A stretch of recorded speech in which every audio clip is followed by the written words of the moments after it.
হানজালার লাশ কয় খুঁজে খুঁজে সাহাবীরা বের করা। এইবার কিতাবে লিখে সাহাবায়ে কেরামের জামাত যখন হানজালার লাশ খুঁজে বের করলে, একজন সাহাবী দৌড়াইছা নবীজির কাছে কান্দে আর ডেকে ডেকে বলে, নবীজি গো, হানজালার চুল বিদা, দাড়ি বিদা, শরীরের পশম বিদা, মনে হয় কে জানি হানজালাকে গোসল করে পাঠাইছে। আল্লাহর নবী হানজালার লাশের কাছে গেলেন, যাইয়া দেখে বাস্তবই আমার বাইরা রে, মানুষ গোসল করলে যেমন মানুষের শরীর বিদা থাকে, এরকম হানজালার চুল বিদা, দাড়ি বিদা। নবীজি আকাশ পানে তাকাইলে আল্লাহ পাক ডাক দিয়ে বলে, নবীজি গো, যেই হানজালা গোসল কথা বইলে যাইয়া আপনি নবীর প্রেমে পড়িয়া জীবন দিয়ে শহীদ হইতে পারল, আমি আল্লাহ ওই হানজালার লাশ আসমানের উপরে উঠাইয়া জান্নাতের পানি দিয়া আমার ফেরেশতাদের মাধ্যমে গোসল করাইয়া আপনার কাছে পাঠিয়ে দিছি।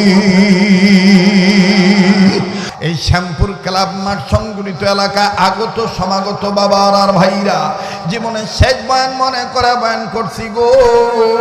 কার পিছনে জানি মালাকুল মউত দাঁড়ায় রইছে, কার জন্য জানি জংলার বাস রেডি হয়ে গেছে, কার জন্য জানি কাপড় কাপড় তৈরি হয়ে গেছে। প্লিজ দেখেন তো দেখি এক ফোঁটা চোখের পানি আপনি ফালাইতে পারেন কিনা। কান্না না আসলো কান্নার ভান ধরবে, কান্নার অভিনয় করলো আল্লাহ মাফ করে দিবে। মুসলমান বাইরা রে, আল্লাহ পাক দয়া করেন বিদায়, আপনারা দোয়া করেন বিদায়। কন্টিনিউ 4-5 বছর যাব আল্লাহ তাআলার মেহেরবানিতে প্রত্যেকটা রমজান মাসে সোনার মদিনা আমার থাকা লাগে। এই তো আগামী মার্চের 1 তারিখ চলে যাব রে বন্ধু মদিনায়, গোটা রমজান থাকবো ইনশাআল্লাহ। এরপরে এপ্রিল মাসে শাওয়ালের 8-9 তারিখে চলে আসবো। মদিনায় কেন থাকি জানেননি? মদিনায় কেন থাকি জানেননি? এই মদিনায় উহুদ পাহাড় বরাবর ওই হানজালার কবর আর বীর আমির হামজার কবর একসাথে আছে। আমার ভাইরা, ওই হানজালা রাদিয়াল্লাহু তাআলা আনহুর কবর থেকে, বীর আমির হামজার কবর থেকে এখনো সরাসরি জান্নাতের গ্রান পাওয়া যায়। আল্লাহু আকবার! আওয়াজ দিয়া বলেন না আল্লাহু আকবার। বলবেন হুজুর কেমন জান্নাতের গ্রান, টাটকা গ্রান পাওয়া যায়? জান্নাতের কোনো গ্রান বাসি নাই, জান্নাত তো জান্নাতই, জান্নাতের গ্রান টাটকা গ্রান। উম্মতের ওলামায়ে কেরামগণ আছেন, ওনাদের কাছে জিজ্ঞাসা করে দেখবেন, বিশেষ করে যারা শাইখুল হাদিস, যারা মুহাদ্দিস, যারা ইসলামের জন্য জীবন দেয়, আমার বন্ধুগণ এরা মরে না,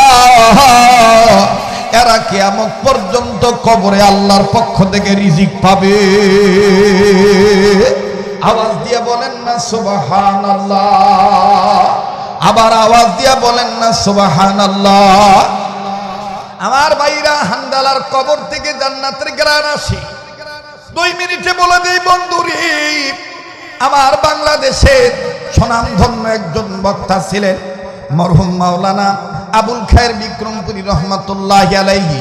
ওনার সাহেবজাদা মুফতি মাওলানা হারুন রশিদ বিক্রমপুরী এখনো মদিনায় থাকেন, মসজিদে বেলালের এরিয়ার পাশাপাশি ওনার বাড়ি। আমার বাইরে একদিন ডাক দিই, বলে মিয়া ভাই, আমি আপনাকে একটা সুসংবাদ জানাইতে চাই। বললাম কি?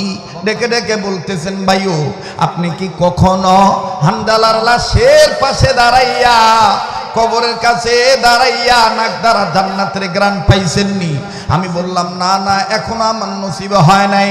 কয় তাইলে আজকে রাত্রে রেডি থাকেন, আমি আপনার নিয়ে যাব, জান্নাতের গ্রান পাবে। আমি বললাম কোনো টাইম আসেনি?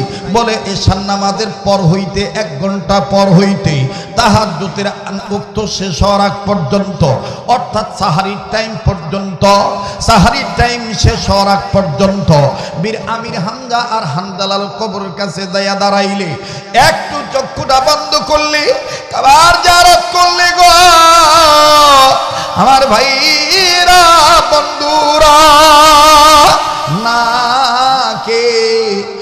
কবর থেকে জান্নাতের ঘ্রাণ পাওয়া যায়। ফজরের আজান দিলে বন্ধ হয়ে যায় গ্রাম। আমার ভাইরা সারাদিন আর গ্রামটা পাওয়া যায় না। যাকে বাজান ওদিকে যাচ্ছি না। এটা কোন হানজালা? হযরতে হানজালা নবীর কেমন প্রেমিক ছিলেন, কোরআনের পক্ষে কেমন আমার ভাইরা মুতমাইন ছিলেন, ইতমিনান ছিলেন। আমার বন্ধুগণ কেমন রাজি খুশি ছিলেন, নবীর পক্ষে কেমন প্রেমিক ছিলেন। হযরতে হানজালা বিবি ব্যবহার করেছে ফরজ গোসল করার জন্য পানির কাছে গিয়েছে। ঠিক এই মুহূর্তে কে জানি বলে দিয়েছে শয়তানে মর্দুদের প্রবঞ্চনায়, কুতিলা মুহাম্মাদুন, মুহাম্মদ নবী শহীদ হয়ে গেছে, নবীজি কতল হয়ে গেছে, কাফেররা নবীকে মাইরা ফলাইছে। হযরতে হানজালা রাদিয়াল্লাহু তাআলা আনহু আমার বন্ধুগণ মুখ থেকে পানি ফেলে দিলেন, নাপাক শরীর নিয়ে বিবির কাছে গেলেন। বিবিকে যায় ডাক দিয়ে বলে, বিবি রে তরবারি দাও, যুদ্ধের ময়দানে যাব। বিবি বলতেছেন, স্বামী গো আপনি তো নাপাক, আপনার উপর তো গোসল ফরজ হয়ে গেছে। এবার হানজালা ডাক দিয়ে বলে, বিবি রে আমি কেন গোসল করব, কার জন্য গোসল করব? আমার নবী তো দুনিয়াতে নেই, কাফেররা নাকি আমার নবীকে মাইরা বলাইছে। বিদায় দে রে বিবি, বেঁচে থাকলে দেখবে দুনিয়া, আর না হয় দেখা হবে কিয়ামতের ময়দানে। হযরতে হানজালা তরবারি নিয়ে যুদ্ধের ময়দানে ঝাঁপিয়ে পড়লে কয়েকজন কাফেরকে কতল করে জাহান্নামে পাঠিয়ে দিলে। আমার ভাইরা এরপরে কাফেরদের আক্রমণে আক্রান্ত হইয়া হযরতে হানজালা শহীদ হয়ে গেলেন। যুদ্ধ যখন শেষ হয়ে গেল, নবীজি ডাক দিয়ে বলতেছেন, সাহাবীরা রে, যত সাহাবী ধর্মকে প্রতিষ্ঠিত করার জন্য, দ্বীনকে বাস্তবায়ন করার জন্য, কোরআনুল কারীমকে সম্মান দিতে যাইয়া যারা জীবন দিয়ে শহীদ হয়ে গেছে, এদের লাশ খুঁজে খুঁজে বের করো, বিনা গোসলে কবর দিয়ে দাও। ঠিক যখনই বিনা গোসলে শহীদ সাহাবীদের বিনা গোসলে কবর দিতে যাবে, ওই সবাই বহুদূর হতে আউলা গেছে পাগলি নিবেছে। আমার বন্ধুরে হানজালার বিবি ডেকে ডেকে বলে, নবীজি গো সব সাহাবীদেরকে বিনা গোসলে কবর দেয়, কিন্তু আমার স্বামীরে বিনা গোসলে কবর দিয়েন না। নবী বললেন, মা গো তোমার স্বামীর পরিচয় কি? বলে, আমার স্বামী আপনার প্রিয় হানজালা, আমাকে ব্যবহার করেছে, তার উপর গোসল ফরজ ছিল, নাপাক শরীর নিয়ে যুদ্ধের ময়দানে আপনার প্রেমে পড়িয়া গোসলের কথা ভুলে যাইয়া জীবন দিয়ে শহীদ হয়ে গেছে। কে জানি বলছে আপনি নবী নাকি দুনিয়ায় নেই। আমার নবী বলেন, তাই নাকি? হানজালার লাশ কই? খুঁজে খুঁজে সাহাবীরা বের করো। এইবার কিতাবে লিখে সাহাবায়ে কেরামের জামাত যখন হানজালার লাশ খুঁজে বের করলে, একজন সাহাবী দৌড়াইছা নবীজির কাছে কান্দে আর ডেকে ডেকে বলে, নবীজি গো হানজালার চুল বিদা, দাড়ি বিদা, শরীরের পশম বিদা, মনে হয় কে জানি হানজালাকে গোসল করে পাঠাইছে।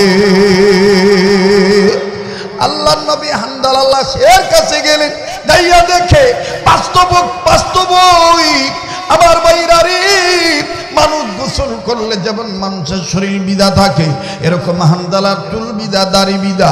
নবীজি আকাশ পানে তাকাইলে আল্লাহ পাক ডাক দিয়ে বলে, নবীজি গো যেই হানজালা গোসলের কথা বইলে যাইয়া আপনি নবীর প্রেমে পড়িয়া জীবন দিয়ে শহীদ হইতে পারল, আমি আল্লাহ ওই হানজালার লাশ আসমানের উপরে উঠাইয়া জান্নাতের পানি দিয়া আমার ফেরেশতাদের মাধ্যমে গোসল করাইয়া আপনার কাছে পাঠিয়ে দিছি। আওয়াজ দিয়ে বলেন না সুবহানাল্লাহ।